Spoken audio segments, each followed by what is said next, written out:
बिहार में transfer posting उद्योग चरम सीमा पर। मुख्यमंत्री अचेत हैं। दवा का असर जितना देर रहता है उतना देर के लिए एंटीना काम करता है। सबको मामूल की कीमत पता है। बिन मामूल चढ़ावे का किसी का पदस्थापन नहीं होता है। अरे बदलना चाहिए सरकार को। ये खटारा सरकार है। अधिकारी का अबादला तबादला करने से कानून का राज स्थापित नहीं होता। नमस्कार, मेरा नाम आलोक है। आप लाइव देख रहे हैं। बिहार में बड़े पैमाने पर IAS IPS अधिकारियों का ट्रांसफर पोस्टिंग हो रहा है। आए दिनों आप खबरें देखते हैं, कई ट्रांसफर्स हुए हैं, कई ट्रांसफर्स की खबरें हमने आपको दिखाई हैं और जून का महीना चल रहा है। बड़े पैमाने पर तबादले होते हैं सभी विभागों में। लेकिन अब ऐसे में RJD के मुख्य प्रवक्ता हैं शक्ति सिंह यादव, सीधा कह रहे हैं पैसा लेकर, DK टैक्स लेकर ही सभी ट्रांसफर हो रहे हैं। जो अधिकारी काम करने वाले हैं उन्हें सेंटिंग पोस्टिंग में डाला जा रहा है और जो मलाईदार रकम दे रहे हैं उन्हें जगह पर बैठा दिया जा रहा है और फिर उसके बाद सिस्टम काम कर रहा है। सत्ता प्रतिष्ठानें चुप हैं। शक्ति सिंह यादव का बड़ा आरोप। देखिए, RJD इस पर सवाल खड़े कर रही है ट्रांसफर पोस्टिंग को लेकर। जून का महीना चल रहा है, बड़ा खेल चल रहा है। हम आपको सुनवाते हैं। बिहार में ट्रांसफर पोस्टिंग उद्योग चरम सीमा पर है। DK टैक्स प्रभावी है। कुछ दिन के लिए यहां के SP बन जाओ, कुछ दिन के लिए यहां के SP बन जाओ। मुख्यमंत्री अचेत हैं।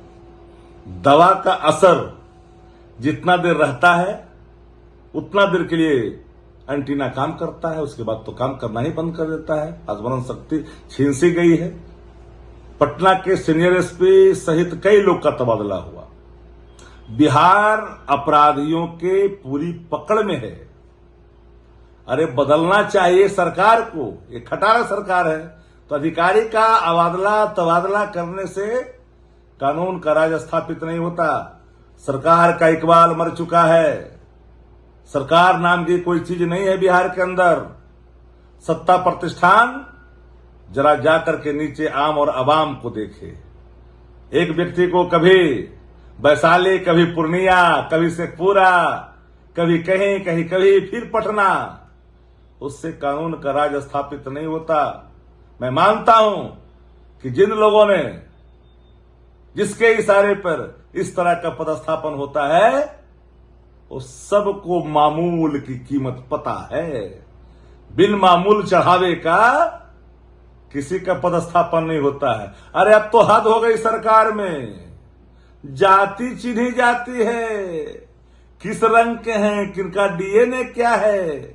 सत्ता का एक कार्यकर्ता के रूप में काम करेगा कि नहीं करेगा, ऐसे लोगों का पदस्थापन होता है। या नहीं, पूरे पटना प्रमंडल ही नहीं, अगल बगल के इलाकों में जरा ढूंढ करके देखिए तो आपको रंग भी पता चलेगा, आपको उसमें वर्ण भी पता चलेगा, DNA भी पता चलेगा। पूरा बिहार जहां अपराधियों के चपेट में है, पूरा बिहार जहां गोलियों की थर्राहट से आम आदमी कब जाता है, हर 1 किलोमीटर पर मातम का माहौल है। रुआ से भरे उनके स्वर, आंख से टपकते आंसू, कभी अपने पति का खोने का गम, कभी बेटे का खोने का गम। ये हालात बिहार के अंदर में है। अरे पटना सुरक्षित नहीं है। पटना में बहुत लोग आए, लेकिन पटना को जब मुख्यमंत्री जी खुद ही अच्छे थे तब पटना का अधिकारी कितना इन पर भरोसा करेगा। दवैया का सर्वे भरना।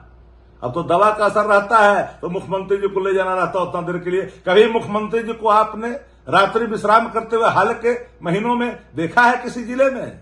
नहीं। दवाई के असर तक उतने ही अवधि तक इनको ले जाया जाता है और फिर लौटा दिया जाता है। तो RJD के मुख्य प्रवक्ता शक्ति सिंह यादव ने क्या कुछ सरकार पर आरोप मढ़े हैं, हमने आपको सुनवाया है और विपक्षी खेमे ने सरकार को घेरा है। देखिए, लॉ एंड ऑर्डर के सवाल पर सरकार को घेर रही RJD इन दिनों। अब ऐसे में 19 IPS का ट्रांसफर हुआ है बिहार में। पटना के भी SSP जो हैं उनका तबादला हुआ है। राजधानी पटना में भी एक बड़ा फेरबदल हुआ है प्रशासनिक खेमे में। तो इसे लेकर अब RJD कह रही है, और कई विभागों में जो ट्रांसफर हो रहे हैं जून के महीने में, जून में और दिसंबर में, यही 2 महीना है जब ट्रांसफर सभी विभागों में होता है अमूमन। अब ऐसे में विपक्षी पार्टियों ने सरकार को घेरा है। DK टैक्स वसूला जा रहा है। तेजस्वी यादव भी कई बार इन बातों को कहते नजर आए हैं। आप लाइव से बने रहें, हमारे चैनल को सब्सक्राइब कर लें, साथ साथ फेसबुक पेज भी लाइक करें। धन्यवाद।